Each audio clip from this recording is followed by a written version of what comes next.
সংসদে জামাত কি করছে দেখুন, কিভাবে স্পিকার তাকে অপমান করেন শুনেন। ব্যাংক রেজুলেশন অধ্যাদেশ 2025 সংরক্ষণের পক্ষে কথা বলতেছিলাম। এটা তো উত্থাপন করা হয় না, এই নামে কোনো বিল নাই তো। আচ্ছা আচ্ছা, থ্যাংক ইউ। জি স্যার। মাই গড,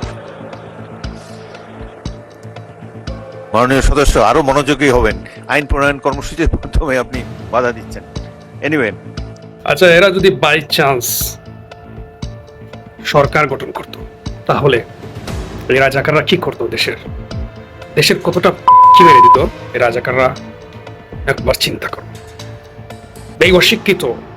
এই অশিক্ষিতর বাচ্চারা, এই রাজাকারের বাচ্চারা সংসদকে সার্কাস বানিয়ে ফেলেছে। আর তার সহযোগী খাম্বা তারেকের সরকার এভাবে চালাচ্ছে দেশ। এবং দেশের যে আগামীতে যে দেশের যে হুকামার আশারা, সেটা কি সাধারণ জনতা বুঝতে পারছে?